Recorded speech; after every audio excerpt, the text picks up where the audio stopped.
Hi armies, எல்லோரும் எப்படி இருக்கீங்க? எல்லோரும் நல்லா இருக்கீங்களா? இன்றைக்கி நம்ம தயாங்க்கு தாண்டா ஒன் ஷாட் பார்க்க போகிறோம். நான் இந்த ஒன் ஷாட் ஒரே வீடியோவாக போடலான்னு தாண்டா பிளான் பண்ணியிருந்தேன். ஆனால் போட முடியல. வீடியோ கொஞ்சம் லென்த்தாக இருக்குடா.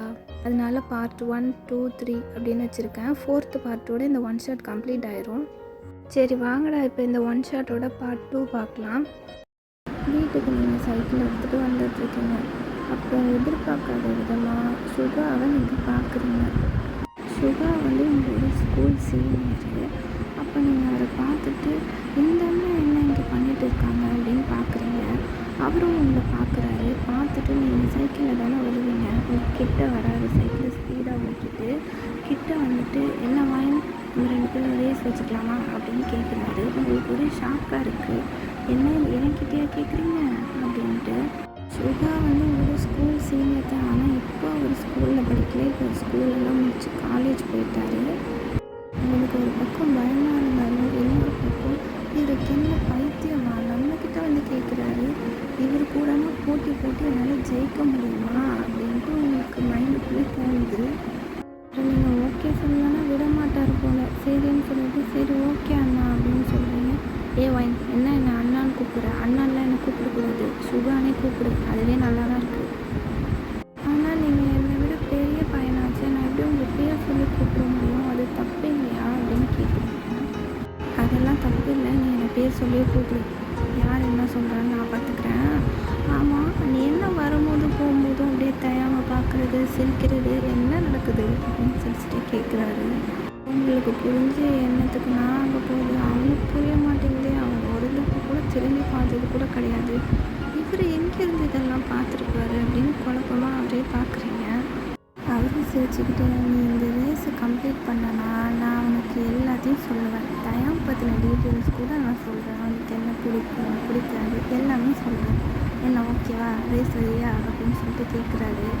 உங்களுக்கு ஒரு பக்கம் தயாம் பற்றி தெரிஞ்சுக்கணும்னு ஆசை இருந்தாலும் இவர் கூட ஜெயிக்க முடியாதுன்னு உங்களுக்கு நல்லாவே தெரியும். இவர் எவ்வளோ ஸ்பீடாக வந்து சைக்கிள் ஓட்டுவார் அப்படின்னு தெரியும். சரி இருந்தாலும் ட்ரை பண்ணுவோம் அப்படின்னு சொல்லிட்டு சரி ஓகே அண்ணா அப்படின்னு சொல்கிறீங்க. இப்போ தானே அண்ணன் கூப்பிடாதுன்னு சொன்னேன், என்னை சுகானே கூப்பிடு அப்படின்னு சொன்னேன். சரி சுகா நான் வரேன் அப்படின்னு சொல்கிறீங்க.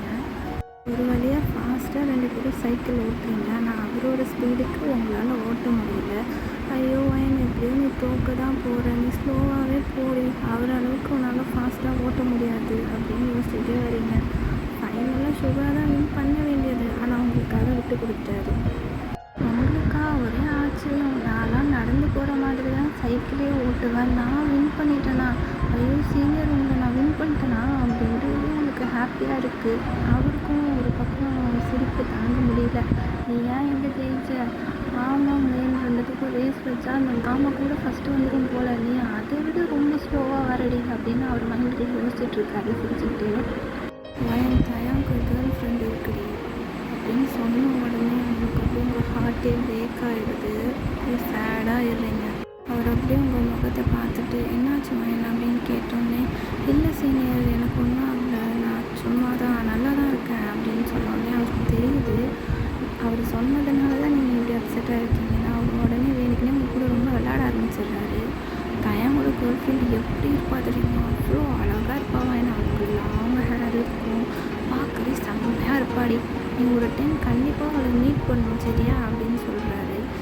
அப்படின்னா தயவுக்கு கேர்ள் ஃப்ரெண்ட் இருக்கா? ஆனால் இது வரைக்கும் உங்களோட கூட நான் பார்த்ததே இல்லையே. அவர் எப்பயுமே ஸ்கூலில் எல்லோரும் சிங்கிளாக இருக்காருன்னு தானே சொன்னாங்க. இப்போ வரைக்கும் அவர் சிங்கிள் தானே பேசிகிட்டு இருந்தாங்க. இவர் என்ன இப்படி சொல்கிறாரு அப்படின்னு ஏகப்பட்ட கொஸ்டின்ஸ் உங்கள் மைண்டுக்குள்ளே போயிட்டுருக்கு. ஒரு பக்கம் என்னென்னா அவருக்கு உங்களை யாருன்னே தெரியல. இருந்தாலும் எங்கே வந்து இனிமேல் அவர் நமக்கு இல்லைங்கிற ஒரு பயம் வருது உங்களுக்கு. ஆல்ரெடியே அவர் உங்களுக்கு இல்லை தான், ஆனால் உங்களுக்கு அப்படி தோணுது. அப்புறம் அப்படியே உங்களை சுகா பார்த்துக்கிட்டே இருக்காரு.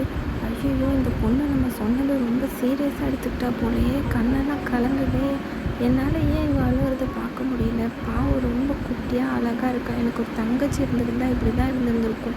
இந்த தயாங் பிசாஸ் எனக்கு தம்பியாக பிறந்ததுக்கு பதிலாக இந்த பொண்ணு எனக்கு தங்கச்சியாக பிறந்திருக்கலாம். ரொம்ப அழகாக இருக்கா இல்லை அப்படின்னு அவர் மைண்டுக்குள்ளே உங்களை பற்றி ஒரு சிஸ்டர் மாதிரி தான் அவர் நினைக்கிறாரு. சும்மா கொஞ்சம் நேரம் உங்கள் கூட விளையாண்டு பார்க்கலாம் அப்படின்னு சொல்லிட்டு இல்லை நீ அண்ணன்லாம் கூப்பிடக்கூடாது, சுகான்னு கூப்பிடுவோம் அப்படின்னு சும்மா விளையாடி இருப்பார். ஆனால் அவர் மனசுக்குள்ளே நீங்கள் அண்ணன் கூப்பிடும்போது அவருக்கு ரொம்ப ரொம்ப பிடிச்சிருந்துருக்கும். இப்போ நீங்கள் அழுறது பார்க்க முடியாமல் உங்ககிட்ட உண்மையை சொல்லிடுறாரு. நான் ஒன்று உங்ககிட்ட சொல்லணும் அப்படின்னு சொல்கிறாரு. நீங்களும் அப்படியே அவரை நின்று பார்க்குறீங்க. இல்லைங்க சுகாண்ணா, நான் இப்போ உங்கள் அண்ணனை கூப்பிடலாம்ல அப்படின்னு கேட்குறீங்க. தாராளமாக கூப்பிடுவேன், என்ன ஒன்றும் நினச்சிக்க மாட்டேன், நான் சும்மா உங்ககிட்ட விளையாடினேன். இன்னொரு உண்மையை சொல்லட்டுமா, தையாவுக்கு கேர்ள் ஃப்ரெண்டே கிடையாது, அவன் இப்போ வரைக்கும் சிங்கிளாக தான் இருக்கான், நீ பயப்படாது.